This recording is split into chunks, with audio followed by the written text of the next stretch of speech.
반갑습니다. 이단아TV의 이단아입니다. 오늘은 기독교인들이 하고 있는 전도에 대한 제 개인적인 의견을 말씀드리려고 합니다. 교회를 다니는 사람들에게 기독교인으로서 가장 큰 의무가 있다면 그것이 전도라는 데에 동의하지 않을 기독교인은 아마 없을 거예요. 전도는 예수님의 마지막 지상 명령이기도 하고 기독교인들로서는 삶을 마치는 순간까지 꼭 해야만 하는 가장 중요한 일입니다. 흔히 전도라고 하면 가장 쉽게 떠올리는 것이 바로 노방전도입니다. 노방전도란 길거리에서 기독교 복음을 전하는 포교 행위를 말해요. 불특정 다수의 사람들을 대상으로 공개적인 전도 행위를 하는 것이죠. 이때 기독교인들이 흔히 외치는 구호가 뭐냐면 바로 예수천당 불신지옥입니다. 내용인즉 예수를 믿으면 고통 없는 천국에서 영원히 살고 믿지 않으면 불구덩이 속에서 영원히 고통받게 된다는 거죠. 그러나 제가 이해하는 한 기독교 신앙은 결코 그런 신앙이 아닙니다. 어떤 면에서는 맞는 말이지만 또 다른 면에서는 완전히 틀린 말이기도 해요. 이 천국과 지옥에 관한 이야기는 제가 다음 영상을 통해 구체적으로 말씀드릴 예정이니 꼭 시청해 주시길 바라고, 오늘 제가 말씀드리고 싶은 것은 기독교 신앙이 두려움이나 공포에서부터 시작되면 안 된다는 점이에요. 신앙은 결코 강요나 강압에 의해 만들어질 수 있는 것이 아닙니다. 개개인의 삶 속에서 신앙의 필요를 느끼는 시점이 있고 그때 우리는 기독교 신앙을 그들에게 권할 수 있을 뿐이죠. 타인의 삶을 내 잣대로 규정하고 그들의 미래에 대해 폭력적으로 이야기하는 것은 성경이 말하는 기독교 신앙과는 거리가 멉니다. 아니, 대체 그런 방식으로 전도가 가능하긴 할까요? 저는 거의 불가능에 가깝다고 봐요.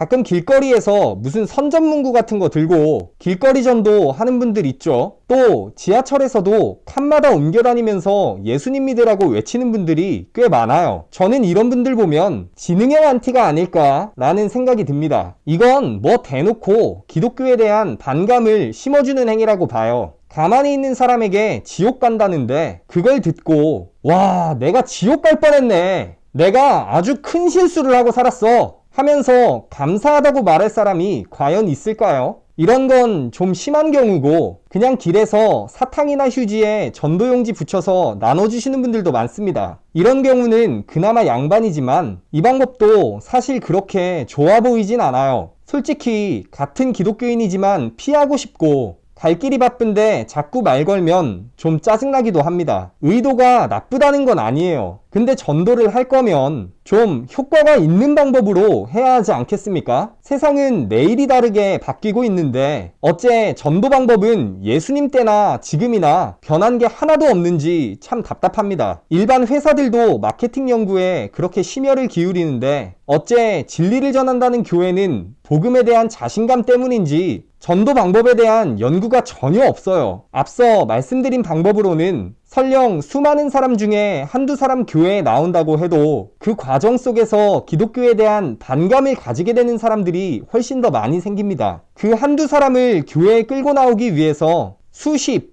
혹은 수백 배에 달하는 사람들의 마음을 닫게 하는 거죠. 효과적인 측면에서도 결코 좋은 방법이 아니라는 얘기예요. 그럼 과연 어떤 전도가 바람직한 방법일까요? 제가 생각하는 가장 이상적인 전도는 개인의 삶 속에서 자연스럽게 이루어지는 전도입니다. 전도란 결코 누군가를 논리적으로 설득하거나 굴복시킨다고 되는 문제가 아니에요. 다른 사람들이 기독교인들을 봤을 때 정말 행복해 보이고 닮고 싶어지면 굳이 말을 하지 않아도 사람들은 기독교에 관심을 갖게 됩니다. 친구가 살을 빼면 어떻게 뺐는지 물어보고 싶고 예쁜 옷을 사면 어디서 샀는지 알고 싶어지지 않나요? 마찬가지로 교회 다니는 것 때문에 정말 삶이 행복해지면 사람들은 자연스럽게 기독교인들에게 관심을 갖게 됩니다. 그럼 지금 전도가 안 되는 이유가 도대체 뭘까요? 그야 뻔하죠. 당장 내가 교회를 다니면서도 그게 그렇게 기쁘지 않기 때문입니다. 포괄적으로는 예수를 믿는 게 그리 행복하지 않기 때문이고 구체적으로는 교회 생활이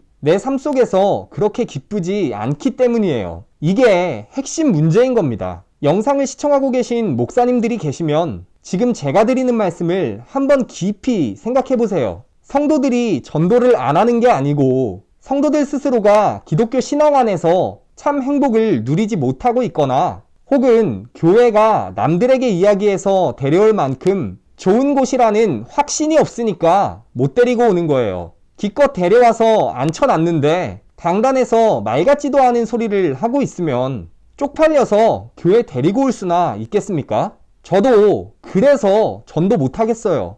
기독교 복음에는 자신이 있는데 데리고 나갈 교회가 거의 없습니다. 전도는 결코 공포나 두려움을 조장하는 데서부터 출발하면 안 됩니다. 우리 삶의 결과로 나타나야 해요. 그래서 저는 노방전도는 물론이고 전도축제나 총동원주일과 같은 행사는 없어져야 한다고 봐요. 이 부분에 대해 교회에 출석만 하시는 분들은 잘 모르실 수도 있지만 전도사나 신학생들 혹은 교회 중직에 계신 분들은 아마 잘 아실 겁니다. 이런 특별전도주일마다 담당자들이 받는 실적 압박이 굉장히 심해요. 내가 맡은 부서의 인원이 많이 늘지 않으면 윗선의 눈치가 엄청나게 보입니다. 그러니까 주위에 이번 한 주만이라도 좀 나와주면 안 되냐? 라고 구걸을 하고 다녀요. 전도가 무슨 영업입니까? 우리 제발 기독교인으로서 그런 짓은 좀 하지 맙시다. 전에 제가 다녔던 교회에서는 전도축제 주일이 되면 이쪽 부서에 가서 출석 체크 한번 하고 또 저쪽 부서에 가서 다시 출석 체크하는 경우가 많았어요. 실제로 전도가 됐든 안 됐든 숫자만 늘어나면 칭찬받고 만족하는 거죠. 눈 가리고 아웅하는 격입니다. 다시 말씀드리지만 전도의 시작은 내 삶의 변화로부터 시작돼야 해요. 자기 성찰은 없는데 타인에게 예수 안 믿으면 지옥 간다 라고 말하면 되려 너나 지옥 가라고 욕먹습니다. 내가 변하고 내가 속한 교회라는 공동체가 변화되면 그렇게 구차하게 전도하지 않아도 사람들은 자연스럽게 교회로 모여들지 않을까요? 전도에 대해 제가 또 말씀드리고 싶은 부분은 바로 선교에 대한 부분입니다. 전도가 주로 같은 언어와 문화권의 사람들에 대한 포교 활동이라면 선교는 다른 언어와 문화권의 사람들에게 하는 포교 활동을 말해요. 이 선교를 전문적으로 하는 사람들을 기독교에서는 선교사라고 말하고 현재 약 3만여 명에 달하는 선교사들이 해외 각지에서 선교 활동을 하고 있어요. 좋아요. 굉장히 의미 있고 가치 있는 일입니다. 근데 제가 이 부분에서 지적하고 싶은 지점은 오지 말라는 국가에는 가면 안 된다는 겁니다. 대표적인 사례로 지난 2007년 샘물교회 성도들이 아프가니스탄으로 선교를 갔다가 현지 과격단체인 탈레반에게 인질로 붙잡혔던 사건이 있어요. 이 사건은 한국 개신교 최악의 흑역사로 꼽히는 사건으로 국내 기독교 이미지뿐만 아니라 국가 이미지에까지 큰 타격을 입혔던 사건입니다. 지속적으로 말씀드리지만 저는 전도나 선교 활동을 하시는 분들의 의도를 비판하려는 생각은 전혀 없어요. 오히려 그분들을 생각하면 같은 기독교인으로서 제 자신이 부끄러울 때가 많습니다. 근데 선교를 하더라도 좀 생각은 하고 하자는 거예요. 현재 세계적으로 이슬람 국가들은 타 종교의 선교를 법적으로 막아놓았고 가까운 국가로는 북한이나 중국이 선교를 금지하고 있습니다. 저는 오늘날 이 시대에 종교에 대한 자유를 억압하는 것은 비인륜적인 일이라고 봐요. 개인의 자유를 억압해서는 안 되죠. 저는 선교를 금지한 국가들이 잘못됐다고 생각합니다. 그러나 그렇다고 해서 그곳으로 선교 가는 것이 정당화되는 것이냐? 그건 아니라는 거예요. 기독교인들의 입장에서 복음을 접할 기회가 없는 그 나라의 국민들이 불쌍하고 안타까워 보이는 건 이해해요. 그러나 그 나라의 정책이 그러면 그건 따라야 하는 겁니다. 이런저런 방법으로 위장 선교를 가는 것을 하나님의 일을 위한 헌신과 희생의 관점으로 바라보는데 이건 그렇게 간단한 문제가 아니에요. 자칫 잘못하면 국가와 국가 사이에 외교적인 문제까지도 초래할 수 있는 심각하고 중대한 일입니다. 만약 정말 그 국가의 국민들이 안쓰럽고 불쌍해서 뭐라도 하고 싶으시다면 위장 선교를 갈 것이 아니라 그 국가의 비합리적인 정책을 탓하고 그 정책을 개선시키기 위한 정부 차원에서의 노력을 요구해야겠죠. 요새 교회에 가면 많이 붙어있는 안내문이 있어요. 바로 신천지 출입 금지 안내문입니다. 사이비 종교인 신천지 성도들의 출입을 금지한다는 내용이죠. 신천지 사람들이 하도 위장 전도를 하니까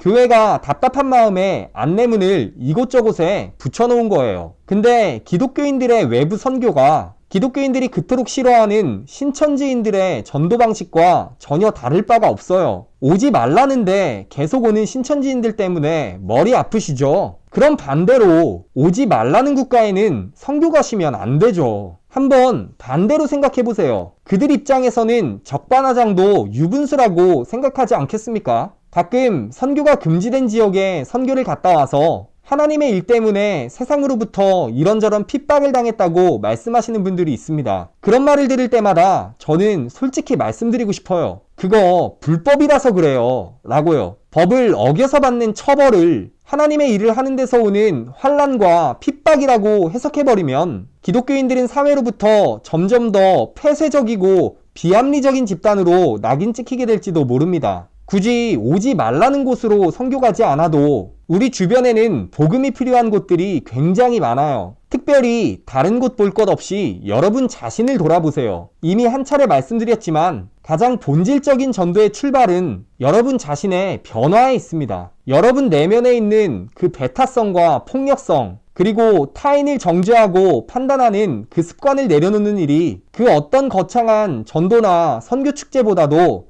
효과적인 전도의 출발이 아닐까요? 부디 전도는 하되 타인이나 국가에 피해를 주는 제2의 샘물교회 사태는 벌어지지 않았으면 좋겠습니다. 그래서 기독교인들에게 드리는 오늘의 결론, 가슴은 불태우더라도 뇌까지 태우지는 말자.